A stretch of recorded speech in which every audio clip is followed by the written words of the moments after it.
All right, folks, let's get going now with our second panel of the day, this one on Indigenous economic development and how it is connected to climate policy.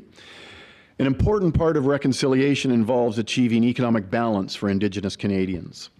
Economic reconciliation, which may involve equity partnerships with Indigenous communities, I think almost certainly it will, may also be the key to clearing the many hurdles for the large-scale renewable energy projects that will be required to achieve Canada's ambitious climate targets. What policies can ensure that Indigenous economic success in all of its dimensions is an integral part of how we achieve our climate goals? Now, Marissa Neubauer is our moderator for this panel discussion. Marissa is the Director of Reconciliation, Community Engagement, and External Relations at TELUS, working to advance access to broadband connectivity and implemented TELUS's first ever Indigenous Reconciliation Action Plan. She's also responsible for the governance of TELUS's relationship with its utility partners on TELUS's strategic infrastructure assets. So, without further ado, Marissa, take it away. Thank you. Oh, there it goes. Thanks very much, and I'm very excited to be here with everybody today. We have an amazing panel with powerhouse leaders talking about the intersections between Indigenous economic development and climate policy.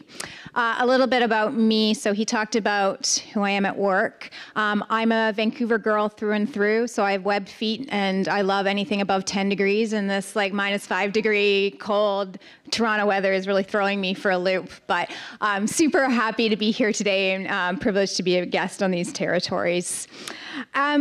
We've talked, everybody is looking and knows about the commitments that the federal government has made to near and long-term greenhouse gas emission targets. We know it's going to transform our economies and our industries.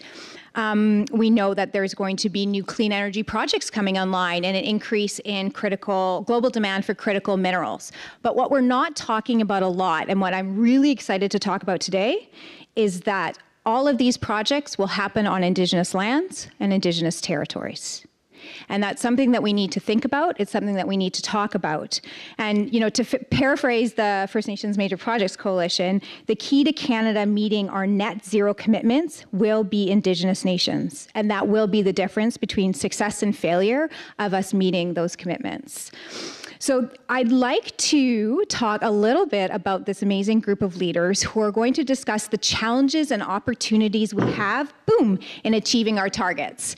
The importance of free, prior, and informed consent, the importance of centering Indigenous nations as decision makers in this transition, the opportunity to advance self-determination, and importantly, capacity needed to support effective participation in this, from access to capital to equity ownership. So with that, I'm actually going to ask everybody to introduce who they are, talk a little bit about who they are, and also what interests you in this conversation. So Kayli, let's start with you. Good morning, everybody. I'm Kayli Avveduti. I'm the Executive Director at the Confederacy of Treaty 6. For those of you who don't know, the Confederacy is a political organization with 16 member nations from the Treaty 6 territory in Alberta. I'm a member of the Alexander First Nation, and I am a Max Bell alum, so very happy to be here. Good morning, everyone. Matthew Foss. I'm a member of the Métis Nation of Alberta. I live and work in Treaty 6 territory, so I'm glad to see Kayli here. I'm the Vice President of Research and Public Policy with the Canadian Council for Aboriginal Business. We are a not-for-profit charitable organization that tries to bridge the gap between Indigenous, non-Indigenous businesses, communities, people here in Canada, with an effort to promote Indigenous businesses and economic opportunities for entrepreneurs. And that we've got roughly 2,400, almost 2,500 members across Canada as businesses. And this is our 40th year. Here in May in Toronto, we'll be having our 40th anniversary over at the Weston Harbourfront. So please get your tickets and get involved. We'll have a good session of learning, but also some partying. We've got an Indigenous concert happening one of the evenings. So that May 28th, 29th, and 30th, I believe, are the dates for that. So please get your tickets and join us for that, and happy to participate here in this discussion as well. Bojo Kinawea, Bojo and Dinawea Maganadok, Jesse McCormick and Dishnakaz, Deshkan Zibing Ndonchaba. My name's Jesse. I'm from Chippewas of the Thames First Nation, about 2 hours west of here. Family relations from Batchewana First Nation up in Sault Ste. Marie. Both of those are Anishinaabe communities, and also have family relations, and I'm Wolf Clan Oneida, the Haudenosaunee, the Onyinadok. And I'm here today. My capacity is the Senior Vice President, Research, Innovation, and Legal Affairs for the First Nations Major Projects Coalition. And we have about 150 plus members from across Canada, First Nations, and our role is to help ensure that First Nations have the capacity to participate in dialogues relating to major projects, whether that be on the regulatory, environmental, sustainability front, or where a lot of our focus goes into is economic participation. What are the circumstances, capacity, and opportunity that First Nations need to truly partner in the projects that are being built in Canada? So we look at 100 million or more in terms of CapEx. We're working on everything from enhancing First Nation capacity for impact assessment and regulatory processes to helping navigate the finer points of transactions relating to major equity opportunity purchases and navigating some of the policy framework that needs to be part of that. So we're very excited to be here. Thank you to the Max Bell, TELUS, and Walrus for having us, acknowledge the territory, and excited to be in this space, which has so much importance and so much history for Canada. You may not see it when you walk down the street, but the shaping of our country in many ways happened here, and that included in many shapes and forms Indigenous peoples who continue to live and thrive in this space, and very glad to be back in Toronto again. Thank you all. And I think both CCAB has their major gala on the 40th gala in May, and then First Nation Major Projects Coalition also has your big conference in April in Toronto, if I'm correct. Just down the street, April 22nd and 23rd, we'll be at the across from Nathan Phillips Square there at the Sheridan Centre, Toronto. First Nations, government, industry getting together to discuss Indigenous consent, our collective advantage. How does Indigenous consent factor into the future of partnerships that need to take place in order for us to transition to net zero, to build a better Canadian economy, and to achieve some of the objectives in relation to reconciliation that we're all pursuing? So there you go. 2 big conferences coming up over the next 2 months that everybody should be on their phone getting tickets to right now. One of the things that we talked about, and one of the things that I think every one of you are uniquely positioned to talk about, is the role that Indigenous communities and rights holders play in accelerating Canada reaching our climate goals. I think it's a really exciting topic to talk about. So Kayli, maybe I'll start with you. Sure. Thank you, Marissa. So like I said, the Confederacy of Treaty 6 represents 16 First Nations in Alberta. Alberta has 46 First Nation communities, and so 16 of them are represented by the Confederacy. And what we've seen over the last number of years is a large push for equity stake in major projects, specifically in Alberta. And we've seen a real shift in the conversation around the role First Nations can play in climate policy, specifically related to renewable energy projects that are happening within Alberta. And so we've seen firsthand from a rights holder's perspective the dynamic shift of including First Nations in those conversations, and it's been a really positive outcome, I think, in the last number of years, and we're hoping that trend will continue. Before we move on, is there any examples from your communities that you wanted to share with the group? Well, we've seen a number of nations in Treaty 6 territory become players in major projects, specifically the Dow project in the Heartland in Alberta. 4 of our nations are partners in that project. And then we know that means that as equity partners, they have a real opportunity to have a say and a seat at the table. We also see sort of the opposite, in which we see some of our nations rallying against certain projects while they wait to see sort of the outcomes of technology to ensure that the benefits are there. And specifically on the Pathways Alliance in Alberta, carbon capture is still a real unknown around the safety and security, and a number of our nations will be directly impacted by the storage of carbon in that project. And so we've seen a number of our nations in Treaty 6 really been able to effectively slow down progress there while they work to ensure that policies are in place to protect the nation's interests. I made a note about that. I think this is an interesting conversation to come back to about, the nuances and difference between opinions on projects. So maybe we'll move into Matt. What are your thoughts on, Indigenous rights holders and communities playing an active role in accelerating the clean economy? Well, I think is critical, right? As we think about Canada, and you mentioned this, Marissa, we're all on traditional lands of Indigenous people. And as such, whatever solutions come to within Canada to meet our climate targets and our climate ambitions, they're going to be on Indigenous lands. But as well, Indigenous communities themselves are generally suffering. And they're suffering with living standards that are below the Canadian average. In fact, 4 out of 5 Indigenous communities in Canada still have median incomes below the poverty line. They are hampered by a legacy of traditional policies from Canada and Canadians that have impacted them. Things like the Indian Act, Section 89, residential schooling, things that have prevented or excluded them from participating in the economy. And so they're at a disadvantage. And I know Jesse will talk a lot more about some of those aspects as he presents. But when you think about what's going on within the communities, there is a back and forth between the need to both safeguard the environment, to handle and mitigate things like climate change, which most heavily impact rural, remote, impoverished communities. They're at the forefront of bearing the impacts of that. But at the same time, the need to advance and develop their economies, build infrastructure, and have safe, reliable access to energy and energy resources to help develop those communities. So really that tension between those two is something hopefully we'll explore a little bit more. Over to me. Well, there's a lot of different ways to approach this question. I think one of the goals is to make sure the next 100 years doesn't look like the last 100 years in terms of Indigenous participation in Canadian society, Indigenous marginalization and exclusion. And you look at opportunities to build a framework around which Indigenous peoples are empowered. And there's a lot of interesting policy work, a lot of interesting political work, and a lot of interesting capacity development work that needs to take place for that to happen. So when we intersect with Indigenous rights, Indigenous governance, the tool that's really, I'm hoping will play a significant role is the Declaration on the Rights of Indigenous Peoples.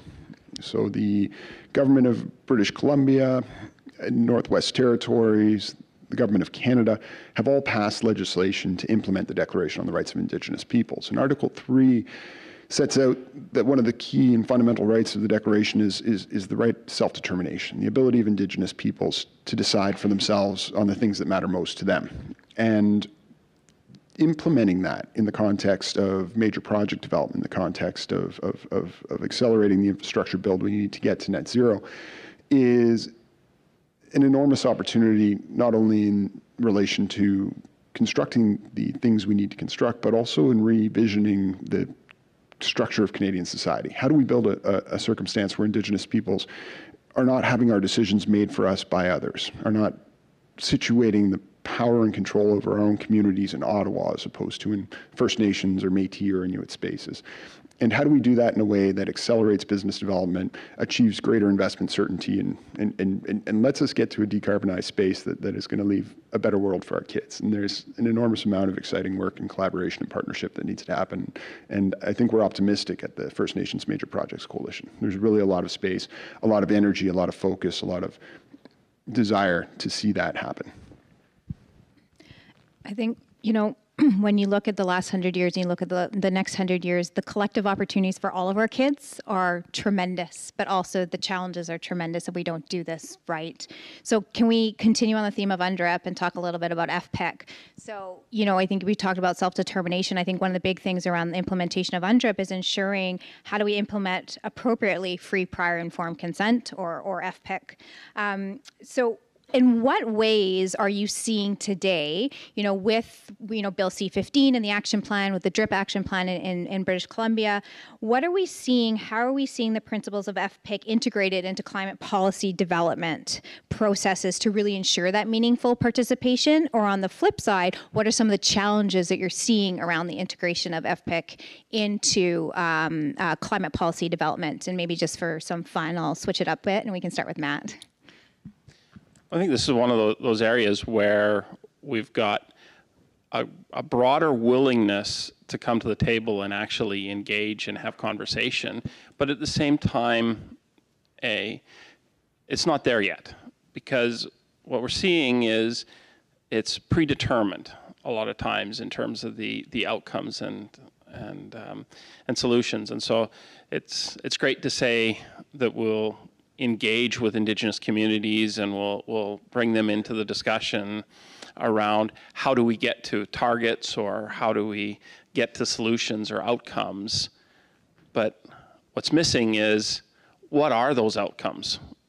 What are the goals that we have to seek? And I think you see, perhaps some of this coming into, limited consultation with some groups or with organizations like the AFN, where there is perhaps not an ability for one community to speak for others, and Kayli can speak into this a little bit better than I can in terms of even within Treaty 16 First Nations, the variance of opinion within those communities as to who can speak for them, and what's good for one community may not be good for other communities within that rather small territory, if you will, in the context of all across Canada, and so we're not seeing with FPIC and UNDRIP and the implementation of these things a genuine willingness to actually seek out communities and First Nations and get their true opinions and seek to the solutions and that they're looking for, not the outcomes that we as Canada are. And remember, these communities are, as I mentioned, struggling with lots of challenges, lack of infrastructure. Lots of communities don't even have access to clean water, and that the economic opportunities for their children and that don't exist the same way that they do for other Canadians. And so what's important to those communities is not necessarily what's important to the rest of Canada. And so getting a chance to get them at the table and have clear input from them about the direction they want to set for their lands, the lands that they have been traditionally stewarding for since time immemorial, right? That we as Canadians often forget to actually include them in those goals and target setting before we go out and make statements about what we're going to accomplish. I think, Kayli, it's a good opportunity for you to pick that up as a representative of 16 First Nations in Alberta. Sure. I'll sort of jump off of what Matt said about the AFN and sort of rights holders. So as rights holders, we hear time and time again from our nations that the AFN doesn't speak for them. And I think there's been sort of a decision by government to rely very heavily on the national Indigenous organizations to represent all of the unique voices across the country. And we know that that's just not acceptable any longer. The AFN represents over 600 First Nation communities with realities that are very different from coast to coast to coast. And we feel very strongly that government needs to make better efforts to engage directly with rights holders, not national Indigenous organizations. And even to that point, not engage with me, but to engage directly with our nations. And what we can do is play a facilitation role to bring those parties together to have those conversations. And I think I would also add to Matt's point, when we talk about sort of the the priorities within nations, capacity is really limited, but the need and the desire to be part of those conversations is very strong. And so nations will find a way to be a part of those conversations when they have the ability to, and they will rely on sort of these more localized organizations like the Confederacy. In Alberta, we have 4 of them. So there's Treaty 6, then there's the Treaty 8 First Nations, and then there's 2 in Treaty 7, the Blackfoot Confederacy and the G4 nations. But the nations have made the decision to utilize those organizations, and government has a real challenge in accepting that approach. They want to go to the AFN and they want to do regional representation, but there is a real need to understand more directly what the nations want, what the rights holders want in their regions and how they want to be engaged with. And I would say, very similar to Matt with FPIC and UNDRIP in our region, very limited consultation, very limited engagement, and we are not seeing enough opportunities to be part of those conversations in our region. And there's a real reliance on the AFN, which I would say very strongly we don't participate with. I think it's really interesting, and I think, Jesse, you have a very different perspective because FNMPC is actively working with nations to support them in gaining equity into projects. So I'm curious from your perspective how you see some of the opportunities and challenges with the implementation of FPIC in climate policy. Of course. I'll start by saying I only have good things to say about the Assembly of First Nations, mainly because they keep hiring me to give them advice, and I want that to continue. So our organization is member-driven. We are not-for-profit. We don't take a profit-based stake in any of the projects we're working on. We are non-political. We're sector agnostic. We are there to support our members. They ask for our support through a process. If we are able to provide it, we authorize allocations of resources and talent to helping them accomplish their goals. And that is an exceptionally important part of getting to free, prior, and informed consent. If you're sitting across the table and the other party doesn't have the capacity to stay on top of the work, to understand the technical documents, to assure themselves and their membership that the business opportunities that are being presented to them are in their own interest, you get to a no very quickly because the capacity isn't there to say yes. So beginning that capacity development is a very important part that we help contribute to as an organization, but it needs to be an extraordinarily focused element of both provincial and federal policy. If we don't have capacity, you stall at the very beginning of the discussions. I think there's also an opportunity to explore the many ways FPIC is implemented. I had the good fortune and pleasure of working for David Lametti. He was the Minister of Justice and Attorney General of Canada, and he brought me on as his Director of Rights Implementation. So I was there to help shepherd through the development of C-15 and get it through the House of Commons, and I wasn't allowed to leave until Royal Assent and departed two weeks after. But it was an amazing journey and a really unique opportunity to have an impact that would stretch beyond my own experience. With that, you have the government's implementation of free, prior, and informed consent. And presently, they're at a stage where they've looked at their policies, said these aren't good enough, we're going to fix them, but they haven't yet fixed them. So the 2011 Aboriginal consultation guidelines, the structures built into impact assessment, other regulatory processes don't fully align with the declaration. And the process of figuring that out involves the cooperation and coordination with Indigenous peoples. There's also the FPIC that is achieved when First Nations and industry proponents sit down at the table without government, and you come to an agreement about what things are going to look like, and you determine how to share the land, and you secure First Nations support for what is being proposed, and you advance the project together. That can be achieved through equity, it can be achieved through benefit agreements, it can be achieved through other protocols and structures, but you get to the point where everybody's paddling in the same direction because they sat down there first. And those, I think, are the most powerful examples of FPIC because they're practical. They're not esoteric. They're not an undefined amorphous policy that could be implemented in many ways. It is, we sat down, we agreed, now we're moving forward. That is a free, prior, and informed consent, and I think it's best form. And there is free, prior, and informed consent happening in a few policy spaces, legislative spaces. There's one sneaky little clause in the Canadian Energy Regulator Act. If you want to put a pipeline over a reserve, you need firm, hard, yes/no consent out of the First Nation whose reserve that is. There's free, prior, and informed consent in terms of siting for nuclear waste management organizations propose deep geological repositories. And you're also seeing consent built into some of the northern treaties and modern treaty agreements where you require an Inuit impact benefit agreement or other structure to account for Indigenous participation before things move forward. So there are examples out there, and those examples tend to work really well, and they often tend to be the places that capital moves to because they have a degree of certainty that they may not get in spots where you haven't achieved that level of collaboration and partnership with Indigenous partners. I'm going to show my jurisdictional bias here, but in British Columbia, when you look at Squamish Nation and wood fiber LNG as an example of, for those aren't familiar, Squamish Nation wanted to implement their own form of environmental assessment for the wood fiber LNG project, right? So it's an example of one of those ways in which we're looking at better integrating Indigenous consent into project decision making, and then Haisla with LNG Canada in the north, again, at the beginning, sitting down at the table and having those conversations. So I think there's so many good things that are happening in the space as we see more of an evolution.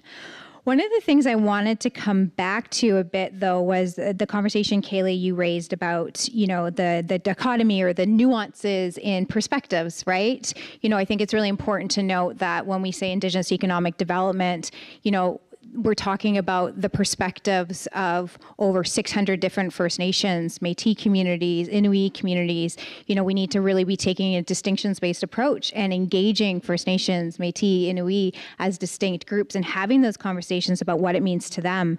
And quite often I find the narrative around, you know, Indigenous-led participation in the economy tends to be really binary, bad, good, right? There's no space for the nuance in the middle of it. So I'm curious, you know, you talked about an example, carbon capture and the technology around it and some of the differences or just differing opinions within your communities that you're working with. So I'm curious if you could talk a little bit about that and talk about, you know, what a distinctions-based approach really means from your perspective. Yeah, I think the challenge with a distinctions-based approach, I don't think anybody's got it right. I don't think anybody has it figured out. In Alberta, we have a really unique challenge in that, so we have First Nation communities, we have the Métis Nation of Alberta, but we also have the Métis settlements. And the Métis settlements are creatures of the province, but are a distinct Métis group recognized within the province. And so when we start to talk about distinctions-based approaches within Alberta, things get really murky and very complicated very quickly. And, you know, might make an enemy of my friend Matt here, but I would say, you know, in our region, First Nations feel very strongly that it's their territory and it's their right to have first say over projects that are happening in those regions. But there's a tendency sort of for industry sometimes and government to go around First Nations directly to Métis communities to kind of check that Indigenous box. And it's created a lot of challenges in Alberta specifically. And a lot of issues around how do you take a distinctions-based approach to these projects and ensure that rights holders' voices are heard, but also all of the Indigenous communities' perspectives are included. And I would say, I don't think anybody is doing it right. I don't think anybody knows the answer. And I think everybody's continuing to sort of struggle their way through it. But I would say that there is, even in a First Nations context, so many differing opinions around sort of opportunities. And sort of to what Matt and Jesse said earlier, there's a balance that nations have to play between economic development opportunities as a way to get economic sovereignty to look after their people, but also balancing sort of the environmental stewardship aspect of what they're doing. And some nations kind of sway one way and some sway the other. And, you know, with carbon capture, like I said, we have a number of nations who are adamantly opposed to the Pathways Alliance project because of fear around the carbon capture technology. Well, we have another 3 nations who are partners in a carbon capture project in a different part of the region. So I think it is a challenge, but I think that there's opportunity for all of the nations' perspectives to be included. And if the pressure by those nations help us to improve communication around carbon capture technology, I think that's a win for everybody generally. So yeah, there's a lot of varying perspectives, and I don't think government loves to hear that. They love to be able to say that there's one perspective, we checked the box, we got everything done, but it's just really not that simple. But I think we have a tendency to try and simplify things, right? You want to make it as simple as possible, but I think the beauty, the joy, the opportunity of this work is that it's messy, and we're not going to get it right because humans are imperfect. And so we have to, initially from the beginning, recognize that it's going to be messy, that's going to be difficult, there's going to be challenges. But if we approach it, kind of what you said earlier, Jesse, is that we need to make a better future for our next generation. We approach it with these conversations. We approach it and understanding there's unique differences, and we don't know everything going into the conversation. I think it makes a real shift. So I'd actually I'll shift up the order a bit. And Jesse, I'd love to hear your thoughts on kind of a distinctions-based approach and the nuanced differences that you're seeing.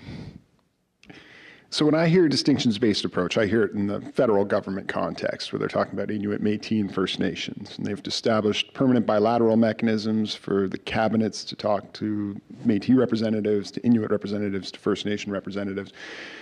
There's also an enormous amount of diversity and distinction among Indigenous communities, whether it's the many First Nations, as has been expressed in the terms of like the differences in opinions about different things, and the high level of expectation they place on their political staffers to know the answer that isn't presently there, to walk in and be like, how do we sort out Manitoba? Well, we'll think about that. But one of the things I think our organization brings in terms of value is the ability to navigate those spaces with knowledge and familiarity. So for instance, you have a project, and a project will impart certain benefits, and you have various First Nations that will be impacted by the project, and there's a certain pie of benefits that they will be able to share. And they have to sit down and figure out amongst themselves, well, what is our share? What are our respective shares of the pie? Well, they should all be equal. We all get 1/3. Well, we're right beside the project, and we'll be experiencing all the impacts. You're 32 kilometers away. You won't be experiencing the same level of impacts. How do we account for that? Well, our population is bigger. What do we do about the fact that we did all the litigation that got us to the point where we actually secured a deal? So you're navigating those types of dynamics, those personalities, those political realities. And I think that is one of the things that you really see present in order to effectively do this work. Firms and proponents that are wise enough to invest in Indigenous talent, to bring people into not only their companies, but their leadership ranks, to be able to help navigate and make those critical decisions and provide that critical advice about how do you get out of the tough spots when you're working with Indigenous partners that may not all share the same view, and to know how things are going to land and how to move them and who to talk to, is something that I think is often underestimated by a lot of folks in the Canadian economy. You can achieve a substantial amount of value by just bringing the right people in the same way that you bring in the right engineer to do the civil engineering on a project that requires it. You bring in the right talent to do the Indigenous support and engagement and ensure that you're doing that in the right way. I think there's some beautiful examples of collaboration leading to good things. We were involved in the Coastal GasLink project, and we had 11 First Nations that aggregated into a single entity for the purposes of an equity option purchase agreement. So the opportunity to purchase part of that pipeline based on 11 First Nations deciding among themselves what their distribution of benefits would be in a shareholder agreement, and then that serving as the foundation of a partnership that would ultimately create the space. We're still working on the access to capital piece, but to bring people together in that way, I think, is a really important part of the project and the process that needs to take place for Indigenous peoples to partner effectively with major projects. Matt? A few thoughts run through my head right now, and maybe they're a little bit disjointed from this conversation right at the moment. But perhaps the first thought is, as Canadians, I think we all can agree that as we move towards global climate goals, we recognize that a country like Canada and its economic wealth, and that shares a larger responsibility for the solution than some of the developing countries in the world. By that same token, though, here within Canada, the communities that are effectively no different from the developing world in terms of some of their outcomes, in terms of education levels, in terms of infrastructure, access to infrastructure, in terms of poverty levels, and that should not be bearing the same proportion of the costs and impacts of our solutions towards the climate goals. So that's one thought to leave you with, or to prompt your thinking with.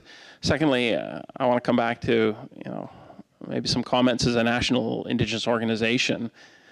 I believe that there's an important role for national Indigenous organizations, but we are not in a place where we should be the ones that are consulted about what impacts things are going to have on communities.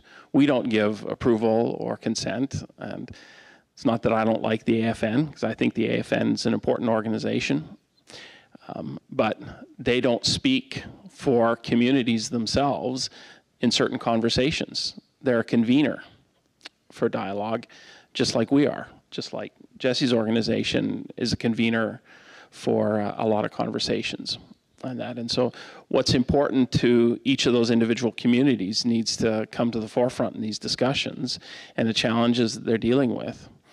And one of the things we haven't talked about very much yet in this panel is the importance of resource development on those communities, right? These are rural, remote communities. And Canada as a whole has been built on resource development. I mean, that's the whole point under which Europeans came to Canada, was to access resources and that's been a major driver of Canada's economy. And as we shift into electrification into the future, the resources to electrify Canada and the world are going to come from First Nations, Inuit, and lands, Indigenous lands here in Canada. And that, whether it be copper, whether it be some of the critical minerals, and that. So it's important that those First Nations, Inuit, Métis communities have a seat and a voice in the decisions that go into that. Roughly 20% of the renewable projects in Canada, I think the stat is, have some type of Indigenous involvement in that. We're already seeing Indigenous communities, Indigenous businesses involved in and want to be involved in renewable and energy projects. And we're seeing examples of their involvement in that. Kayli mentioned one of them, but there's plenty of examples across Canada of involvement of Indigenous communities within these projects. And that, however, they have to make sense for those communities, right? Dealing with lack of infrastructure, dealing with reliability and availability of supply, and that the challenges around renewables still exist with intermittency, reliability, and that. And so they're a solution for some communities. They're not a solution for others at this time. And it's important to remember that, and it's important to not have Canadian policies in place that preclude Indigenous communities from self-determination around which resources they develop and how they ensure secure and reliable energy and economic development within their territories. I want to go back to the first comment you made, because I think I'd love to get Jesse and Kayli's opinion on this. So I think that quite often what you see is external forces pushing on First Nations or Inuit communities to say, this is what you should do, this is what you should not do, and this aligns or this doesn't align. And I think you're getting to that from we need to support communities to advance projects that make sense for their communities. So I'm curious, and I don't know if this is it's an interesting conversation. So Kayli, a lot of the communities that you work with work in the natural resource extraction industry. So from your perspective, do you think it's fair to expect Indigenous communities to bear the brunt of transitioning to a low carbon economy, considering, the longer term historical injustices communities have faced in Canada? I suppose I don't think about it so much as bearing the brunt of climate policy or climate solutions. I think there's some level of acceptance, I suppose, from nations that this is a problem that we all face, not just non-Indigenous people. So, Indigenous people are just as impacted, more so by climate change. And so I don't think about it so much as bearing the brunt of it, but I do think that there's more so this unique opportunity that's sort of arisen for First Nations to advance economic development and economic reconciliation hand in hand with climate policy, which is, in itself is a win-win. And I think, governments are finding unique ways to support that. Are they sort of pigeonholing them in some aspects? Maybe I don't know. Maybe those could be explored further by better experts than I. But I think about, obviously I bring a very Alberta-centric perspective. But I think about AIOC and the Indigenous Opportunities Corporation in Alberta. It's really allowing nations to be a part of resource development projects, energy projects, while also investing in capacity. So when you enter into an agreement, when a nation enters into an agreement with a proponent through the AIOC, they are automatically given capacity dollars to support in the negotiations and support in sort of all of the litigation or all the aspects of getting to the deal, getting to the official signing. And I think those are unique ways and successes of how to get greater Indigenous participation in resource development projects, because what it allows is First Nations to come to the table with their priorities, including their climate priorities. And what we see in Alberta and amongst a number of our nations is a real desire to get involved in clean energy opportunities. I know the moratorium on solar is a whole nother issue, but a number of our nations are involved in solar projects. A number of our nations are involved in hydrogen, and what does hydrogen, the future of hydrogen look like in Alberta? And I think so I don't think about it so much as bearing the brunt of, but really an opportunity, this space that's become available that nations are really finding their way into. That's super helpful. Jesse, I'm curious as to your thoughts on that, and then I would like to move into the financial capital and policy conversation. Sure, I'll try and bring them together a little bit. And thank you, Kayli, for mentioning the Alberta Indigenous Opportunities Corporation. So the idea there is you have First Nations, Inuit, well, maybe less so Inuit, but Métis folks getting into projects and securing the capital necessary to partner is a big piece of the work. So Alberta set up an organization that would provide a source of capital for Indigenous people seeking to participate. And it's been a success to the point where they've, I believe, doubled the mandate and increased it and expanded the mandate to include new things like agriculture. If you take I think he's still Minister, Rick Wilson, who was on stage at the First Nation Major Projects Coalition conference last year talking about this. It is a wonderful thing politically to be able to walk into a room and say, we worked with these First Nations, we got this project built, we put in place a policy that is doing amazing things. And we're seeing similar developments taking place. British Columbia recently announced a similar program within the last month or so. We are waiting with bated breath at the First Nations Major Projects Coalition for the potential for an Indigenous loan guarantee structure to be implemented within the context of the budget 2024. So really hoping to see Prime Minister Trudeau and Deputy Prime Minister and Finance Minister Chrystia Freeland put forward a proposal that will capture the immense accelerating power of creating a backstop loan guarantee system in which First Nations can look to the government to guarantee the loans that they need to participate effectively, bring down the interest rates and the cost of that participation to the point where they're actually economical, and thus create a space for First Nations to participate in major projects. It's going to be a game changer if they do it, and we're very hopeful that they will. And many partners have been part of that in terms of helping to advocate for it. When we went to Ottawa, we would bring the Business Council of Canada, we would bring Synovus, we would bring RBC. There's a lot of voices across a lot of different spaces pushing for this idea of an Indigenous loan guarantee. And if it gets implemented, it is going to make a significant impact on First Nations. And I would say it would also have a significant political impact in a positive way. Into the question about policy and climate policy, you can make climate policies that work for First Nations. And I speak to First Nations more because I'm from First Nations and I'm very aware of the fact that I don't have the grounding in the Métis or Inuit space to speak to those as quite as effectively. But you can make policies that work for First Nations, you can make policies that don't work for First Nations. Some of what has an impact on that is whether you have First Nations people in the room when you're creating the policy, either in the form of co-development or advisors and leadership people within the organization.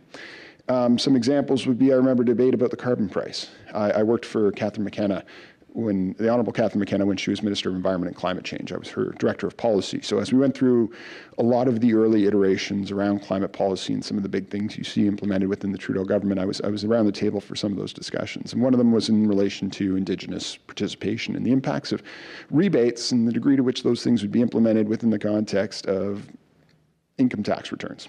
So if you're looking at income tax returns as a vehicle for ensuring that people get rebates, and if you don't have the same level of participation in income tax filing from a certain sector of the population, and that results in less opportunities to receive rebates, but still incurring the additional costs of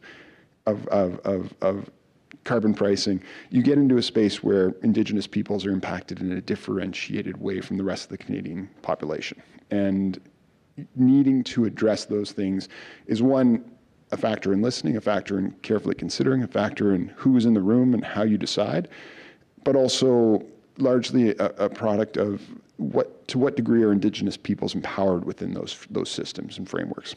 One thing that was very positive within that time is under the UNFCCC, the work towards establishing an Indigenous and local communities platform, a voice within the climate framework to help ensure that Indigenous peoples would have a say within the larger international system. So you create those kind of spaces, not perfect in terms of its mechanisms for participation, but a space nonetheless. So as we move towards greater Indigenous participation, as we work to align climate policy with the interests, rights, and objectives of Indigenous peoples, representation is absolutely critical.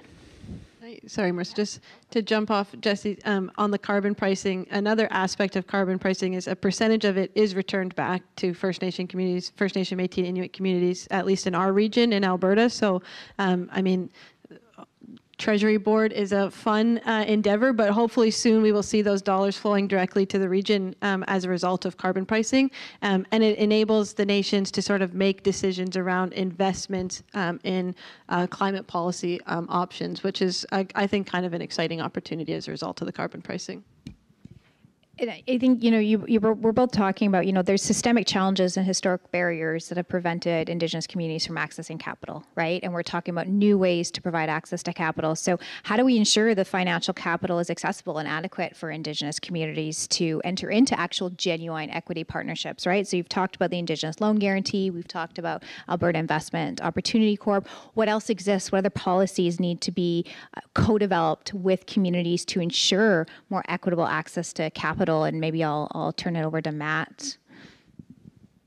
Well, a number of things, and one of them, and Kayli mentioned this already, is something that the AIOC is doing some of, and that's capacity funding, and that in ensuring that there is capability for Indigenous communities to actually participate in the development of these projects and have some expertise and some level of sophistication in the conversation such that they know what they want to achieve and are able to articulate that effectively in the conversations.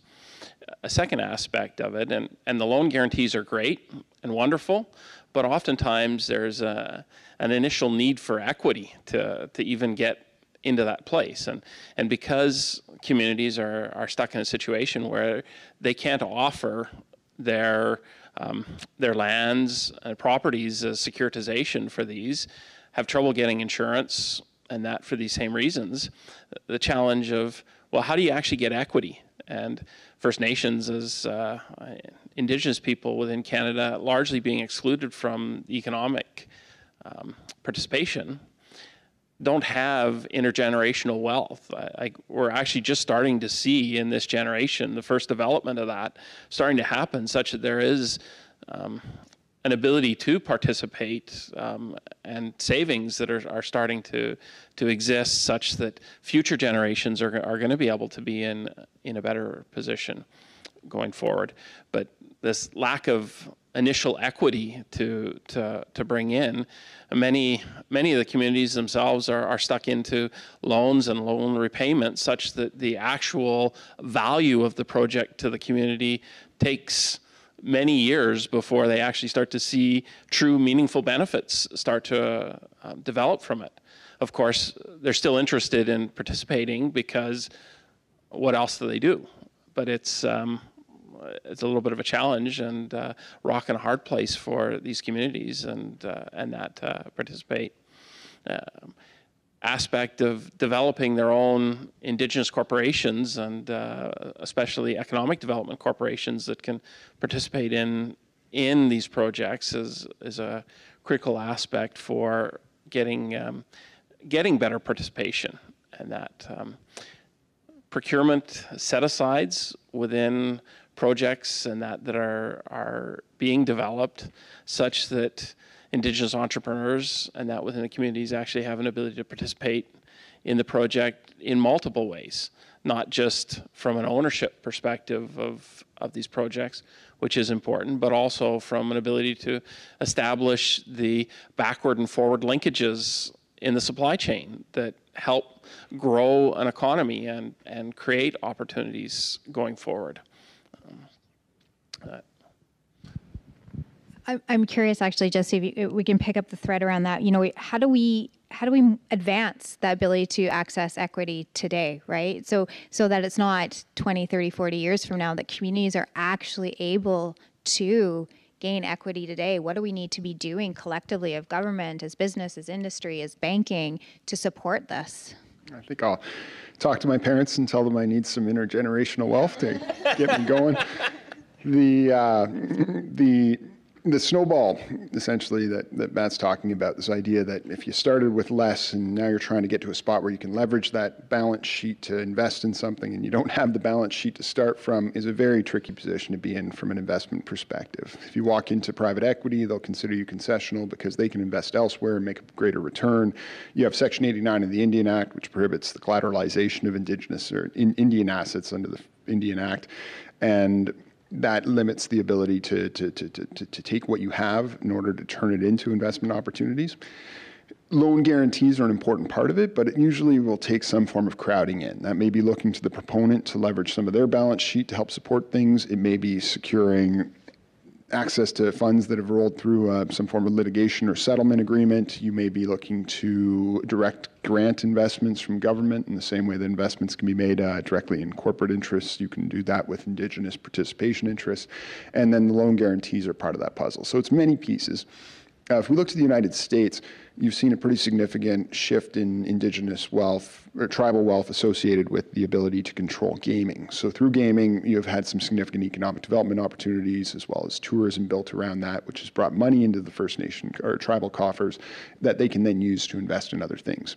And the impact is sophisticated, powerful, economically driven tribal communities that are contributing to the state economy, that are flourishing and doing well for themselves. And I think that's a vision we want to see here in Canada.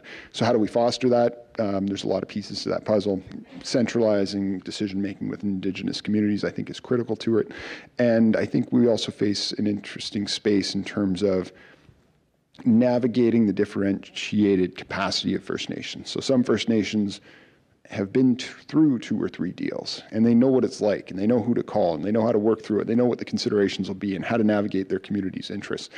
And some First Nations are so challenged from a capacity perspective because they're dealing with the immediate, like the resolute urgency of crisis in their communities, whether it be health or drugs and addiction or violence and crime or the many legacy impacts of residential schools, that you've got to develop policies that are flexible enough to account for all of those things, and while bringing up those that have the most capacity are also attuned to and responsive to the unique needs of First Nations that have not yet been able to achieve that growth because of the many other challenges they're facing.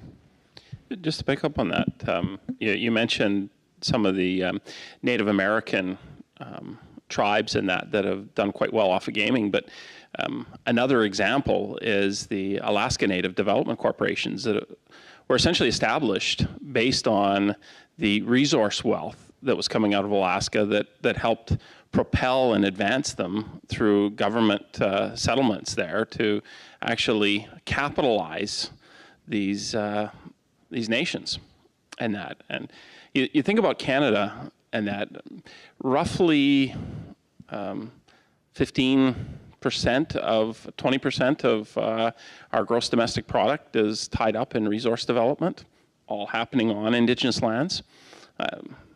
Roughly $300 billion a year Trillions and trillions of dollars of wealth within Canada have been generated off of Indigenous lands. And yet, Indigenous communities, Indigenous nations, don't have a pot of money to invest and participate, and are handout in respect to, can I have some help with loan guarantees? Why is that? Why can't we follow a model much more like Alaska that actually divested some of this resource wealth back into the communities to help propel and advance their opportunities to participate meaningfully, such that it's not a discussion of scarcity where these communities are fighting poverty and their interests and efforts are devoted towards poverty, but rather they're devoted to what is the future of their economies and how are they going to participate in a clean, green economy, as opposed to fighting the challenges of, how do I just subsist? How do I deal with a changing environment, a changing climate that is affecting and precluding an ability to live traditionally because the landscape is changing, access to traditional animals, traditional vegetation no longer exists. And we've seen lawsuits come out with respect to the impacts of development and successfully be litigated. But on the flip side, and this is something that we haven't chatted about yet, but you've got communities, Piikani and Stoney, I believe, in Alberta, that sought to get judicial approval or judicial review of a decision that stopped a coal project from proceeding. Now, they've obviously made a decision that that's in their interests, their economic interests and their interests to participate in a project like that. And perhaps they wouldn't want that, or perhaps we don't want that as Canadians because of this lack of economic opportunities that exist for those communities. I think, is it Chief Louis who says, we need to manage wealth, not poverty, right? And I think that's what you're getting at. And Kayli, you represent 16 First Nations on the ground with varying levels of capacity to enter into these types of agreements. What have you seen? What are some of the challenges or some of the benefits or some of the opportunities that you see as it relates to some of these funding programs supporting capacity in the community? And what do you want to see more of? Yeah, I think a couple of things, Marissa. I think first and foremost, one of the interesting and unique things at the Confederacy that I've had the privilege to be a part of, when we talk about opportunities, equity stakes, and projects and investments together, a number of actually all of the nations have said together that there is a social responsibility to one another. So in the Confederacy, we have 2 nations of over 10,000 people, and then we have a nation that has less than 1,000. So the capacity is very different, and their ability to participate at the tables, as Jesse said, is very different. But they've all said to one another, a benefit to me is a benefit to you, and so let's do this together. How can we support each other to be a part of it? And so at the Confederacy, they've actually launched the Confederacy Investors Group, which is all 16 nations looking for equity stake in projects of equal partnership. So it doesn't matter if your nation is 10,000 or if your nation is less than 1,000, we're going to have equal share because there's a social responsibility to each other that government is just failing to provide to us. So we'll provide it to each other and we'll help each other out, which I think is a really unique shift in thinking. And in terms of what do we need more of, or what are we working on from a political advocacy sort of position, I think we're sort of tackling a number of things. One is procurement targets, as Matt kind of said. The province of Alberta doesn't have currently an Indigenous procurement strategy, so we're working actively with a number of ministries in the province to look to develop a strategy. And then another one, Matt, I don't want to go too far down NRTA, but, resource revenue sharing frameworks. What does that look like? Specifically in Alberta, our nations have been completely left out of the success of, revenue generated by the development of resources in our territory. And so how can we fix that? How can we try to right that ship? And so I think there's sort of two approaches that people undertake. One is to open up the NRTA across sort of the prairie provinces, but one that we're looking at is the development of a resource revenue sharing framework with the province of Alberta. And the Premier, we met with our 16 chiefs, met with her entire cabinet about a month ago, and she said point blank to them, you bring me something and we will work it out together. So there's a willingness, at least at the surface, by government to engage in sort of a resource revenue sharing framework discussion, and we're going to continue to push that conversation and hopefully get somewhere in the next little while. We have about 5 minutes, and then we're going to open up to questions. So I hope everybody's been furiously writing down their questions as we've been going through.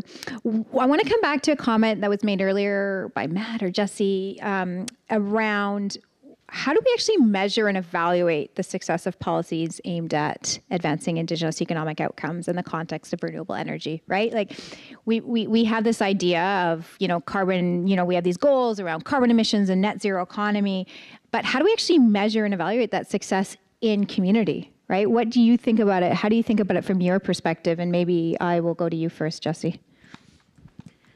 That's a big question.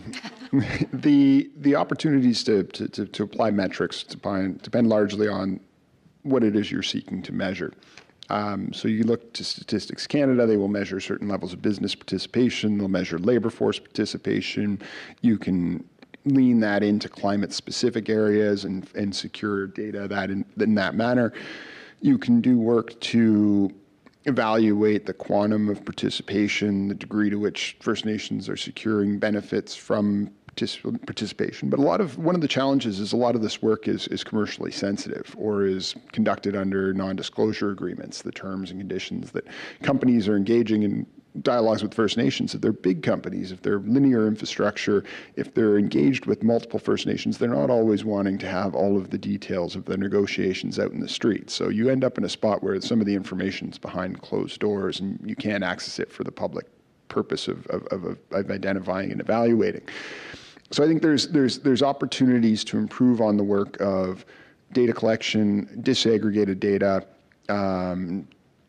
gathering of information in a new and positive way, but all of that also hinges on the ability and capacity of First Nations to gather the data, the definition of the metrics, which needs to be done through a form of co-development so that the entities that are collecting it understand how and where it comes from and how that might be different on First Nations.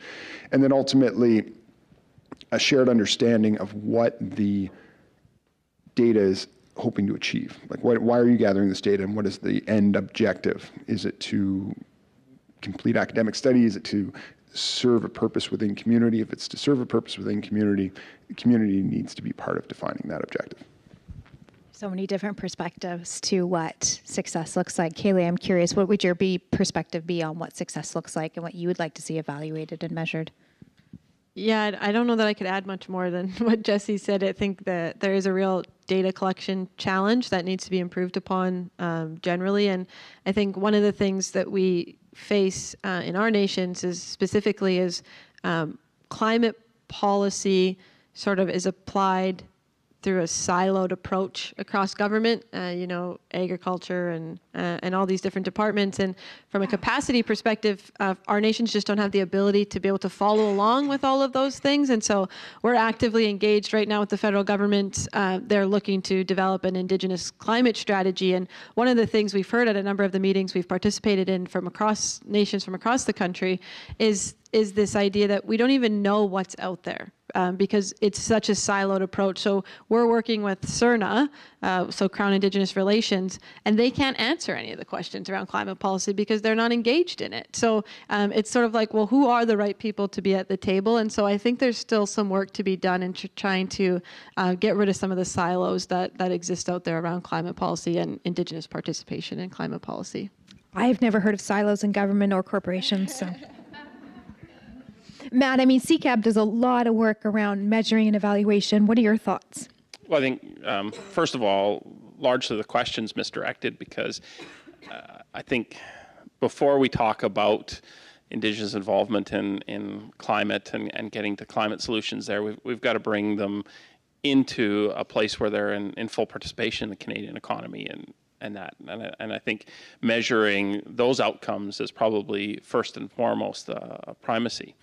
But I think the other aspect, and we've touched a little bit about it, is sovereignty and measuring Indigenous sovereignty around these things and ability to make their own decisions about what is right. Indigenous people have been stewarding this land since time immemorial.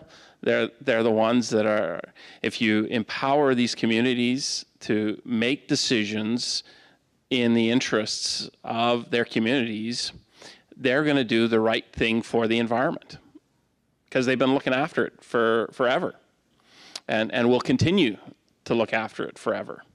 And so being the decision makers around which projects move forward, how the benefits are allocated is critical. And so those are the things that I would suggest need to get measured, and they need to be measured by an Indigenous organization, right?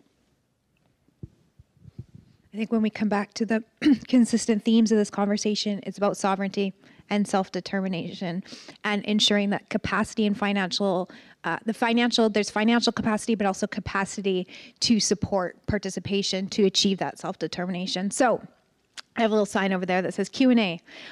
So it's Q&A time. We have about 10 minutes for Q&As. So I believe there are microphones set up on either side of the room. And don't be scared.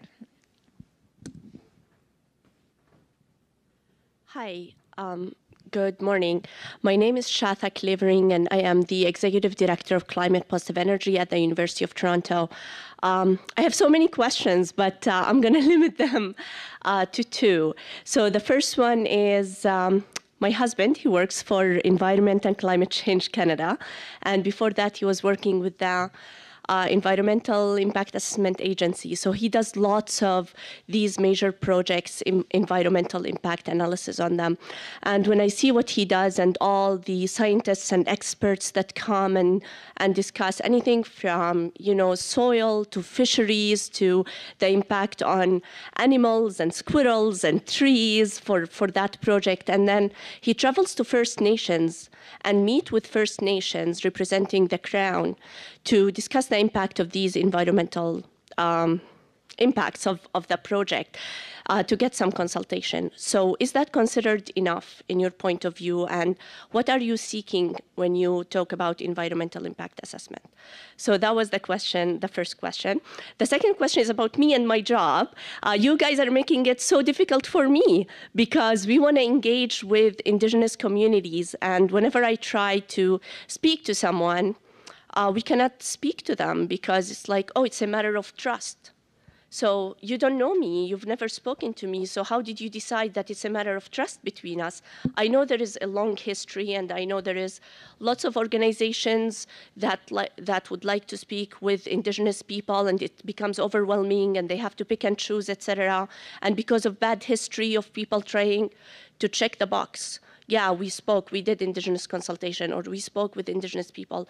So this way, like, I'm losing an opportunity to work with you. You are losing a good opportunity actually to work with me as well, because you are not listening to me and I don't get the opportunity to speak with you. I don't want to sell you anything. I don't want to convince you about anything.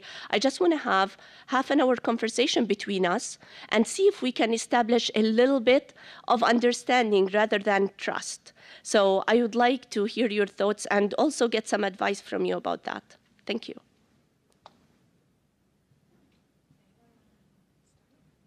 I can start into there. First of all, it's not you. The questions, though, that you pose, I think are misdirected in the nature of, you give an example of doing environmental impact assessments to inform whom, right? If they're to inform the community and community decision making, that's one thing.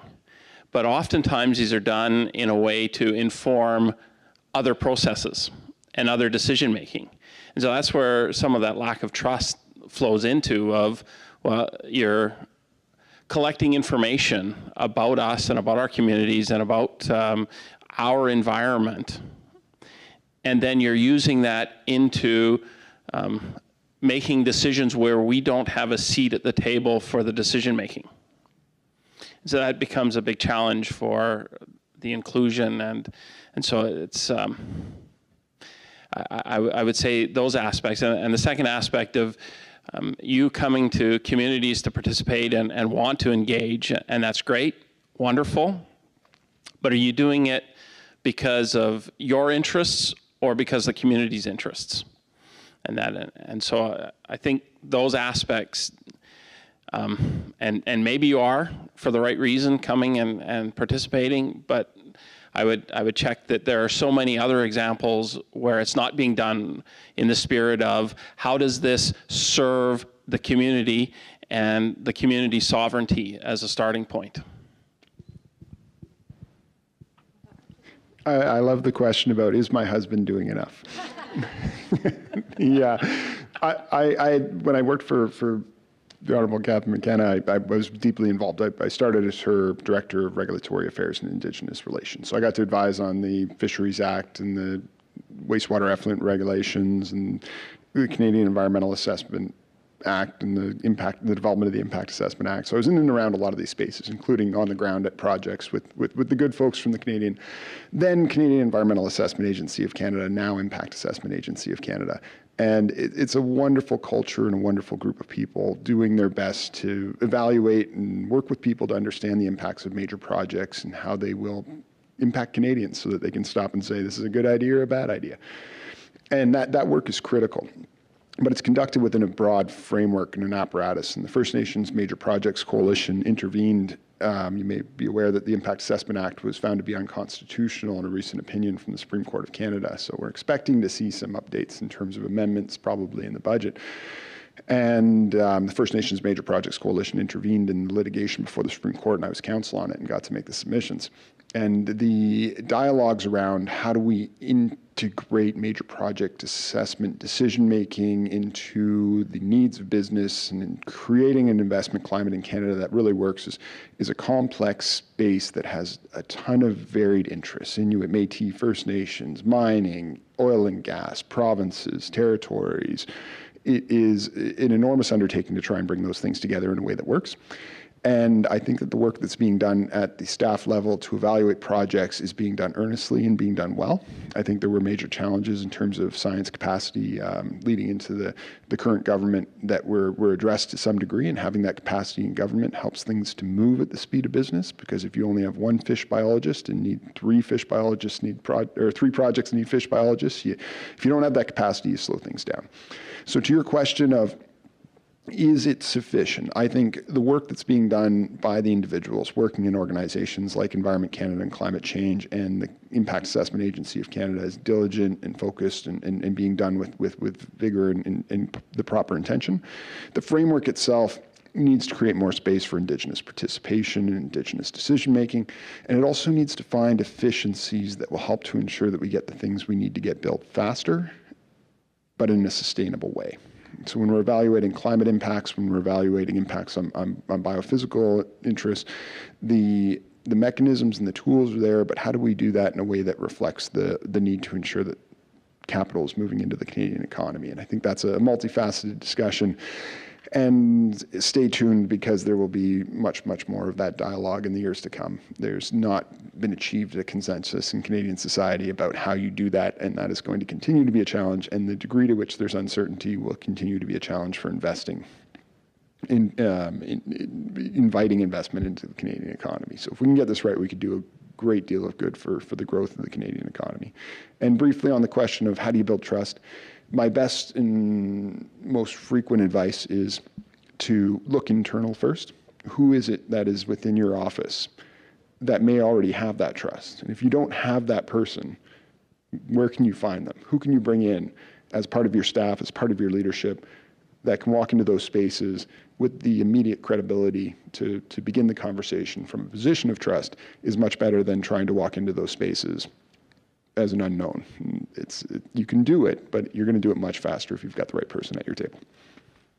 I won't even attempt to answer the first question, but I will, just on the second piece, I think one thing to remember First Nations people, Indigenous people, very relational. We're relational people, and using the relationships you've built elsewhere to help leverage and create opportunities to open the door is definitely an approach you should undertake. I would say also a real need to understand sort of the pressures that the nations face or the organizations face. At the Confederacy, I have a team of 15 people, and we're expected to be experts on economic development, on environment, on child and family services, on health, on education, both at the provincial and the federal level. The capacity is just so limited. And so I get invites such as you've just, said 25 times a day. And I have to make the assessment to say, is this sort of something that will bring benefit to our nations? And we have to make that quick assessment.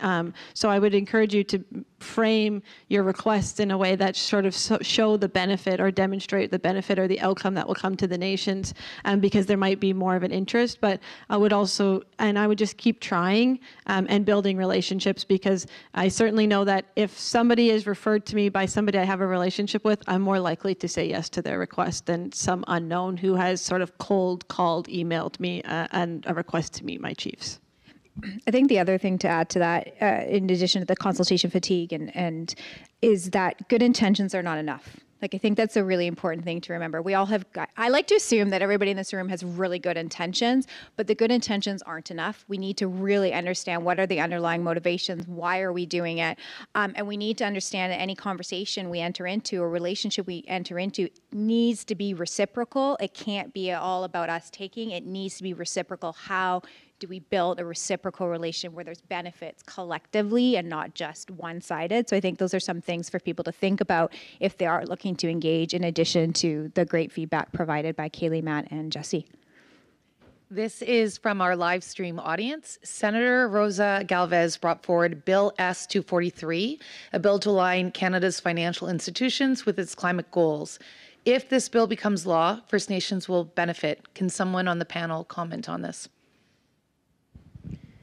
I haven't reviewed S-233. I think it's an excellent question. It's not one I can speak to with authority. The alignment of the banking sector with some of the objectives of First Nations, you see it in things like the Equator Principles, you see it in disclosure requirements for material risks for investors to know what's happening and how their investment may be impacted by risks on the ground, which can include climate, which can include social risk or governance risk with First Nations. And there's room for a lot of improvement. Systems currently don't reflect those risks, and because they don't reflect those risks, you have a structural marginalization of Indigenous peoples. The First Nations Major Projects Coalition conducted an analysis of ESG, and environmental, social, and governance frameworks, to evaluate where and how they'd integrated the concerns of Indigenous peoples. And the most glaring finding was that, for the most part, they hadn't even given it consideration. It just wasn't built into the framework. There wasn't Indigenous participation. ESG as a metric wasn't meeting the needs of Indigenous peoples, and the impacts were, although you're guided by this desire to invest in an impact way to secure certain social governance and environmental outcomes by where you choose to invest your capital, it wasn't really reflecting Indigenous peoples. So we're still at a deficit in that work, and the ISSB and other initiatives that are trying to bring those things together. And I'd compliment Senator Galvez for bringing that to the floor of the Senate and continuing to be a voice for creating that structural change that needs to happen. I think in future we need an acronym dictionary. Sorry. I know the red scary flashing light is flashing at me now, but I think we have one more question that we have time to take. Well, if it's one, I would like to bring to the audience here how capacity building is the main theme here, and that Indigenous communities in Canada are nearly 50% young people, population age-wise. And future conversations like this, let's invite more of the young people so that we can develop more capacity, so that our friend from U of T can have more of the relationship that she would like to have to tap into that conversation. So thank you. Thanks very much. And I think that's a wrap because we are 1 minute and 40 seconds over time. Oh, no, I lied. The man in charge has a question. Am I allowed to ask a question? Well, it's your show, so. Well, with your permission, because I'm what's standing between you and lunch. Thank you very much. Great panel discussion. It seems to me that we should be having this discussion in every city 100 times a year until more people understand it. It was almost exactly a year ago, Jesse, that you and I first met. And Jesse was the person who made me see the potential of equity partnerships with Indigenous communities and how the potential to help Indigenous economic development, to help Canadian economic development, and to help on our climate goals. And it's not very often that you get something that gives you kind of a threefer. But this one struck me as, wow, this was the penny dropping in my head. And then he explained to me how, and he said it today, how equity partnerships are going to require access to capital because of the Indian Act and the prevention in terms of using the land, to borrow, or at least in the current capital markets. So this was such a good idea. And I thought, okay, this has got to be a slam dunk, right? Equity partnerships and providing access to capital. Like, how hard could this be? So anytime as an economist, I think, well, that's a great idea. How hard could this be? I then think, well, maybe there's some reason why it's not happening on a large scale. So my question is about obstacles. So I'd like to know about equity partnerships. To what extent is this idea being embraced by the companies with which those equity partnerships would be, right? Whether it's railway companies or whether it's provincially owned hydro authorities or whether it's pipeline companies, like, is there an obstacle there? That's the first question. And the second question about obstacles is, I don't think the federal government is great at everything. But one thing the federal government, I think, has proven itself to be able to be quite effective at is building mechanisms to provide access to capital. So is that happening? Does it need to happen more? Is there an obstacle there? So are there obstacles with business, and are there obstacles with the provision of capital with government? Kayli, do you want to start? I could try. I would say, in our experience in sort of Alberta and the Treaty 6 region, the first part is limited obstacles. There seems to be a real interest by proponents and industry to engage in these conversations. A number of the large players, Imperial, Shell, Dow, all of them are in very strong conversations with many nations around these issues, or around these conversations, sorry. And also a number of these large proponents are divesting some of their assets in partnership with Indigenous communities like TransCanada. And so I think, at least in our experience, we don't see too many barriers from the industry side. We see a real willingness to engage in them. But I would say that the barrier that poses the most challenge is access to capital from the federal government side. So support from the federal government to alleviate some of that pressure. I think, at least in the number of the deals that I've been privy to, we've seen interest by the proponents and the industry to have those conversations and see what role they can play in providing access to capital, but there is a real function that the federal government needs to play that just hasn't come to fruition yet. And we're also waiting with bated breath for the budget and the loan guarantee program, and hoping that it will sort of kind of help kickstart some of these things into better way. Matt? Well, these should be a slam dunk. And so short answer to this as an economist is get the property rights correct and you solve the problem. And one of the big challenges is that we don't have the property rights allocated properly to the Indigenous communities that effectively were the owners of Canada, but just didn't use that in their language. And that for when others came over and settled their land and effectively asserted ownership over what is Indigenous land. So you get that right, and I think you solve most of the problems of access and recognition of rights and sovereignty. A perfect example of how this works is with the Clearwater Seafoods deal, in which you've got great solution to the challenges around fish harvesting that ended up creating a joint owner seafood company that gets everybody involved and everybody succeeds. Jesse, final words. Final words. Well, I'll thank Chris for the kind words. And I always know when I walk into a room and I see Chris, I'm going to learn something. Whether I want to or not, he's going to help me understand, which is beautiful because no, it's really valuable and compliment Chris on his work to help advance climate policy, particularly in the space of carbon pricing and the intellectual work that went into some of that. On the question about barriers, I mean, there's fiscal constraints. How much money can government put into these things? There's, settlements. You got a $23.3 billion settlement on child welfare. You have a certain allocation within Finance Canada that's going to go to targeted areas of programmatic work that benefits Indigenous peoples and how they carve those things up and how they move through the decision-making frameworks. The fiscal constraints are an element to it. On the proponent sides, I think education is a significant part of it. Some companies have an awareness of the value. Some companies have built a better team that can do more work with Indigenous partners, and other companies haven't.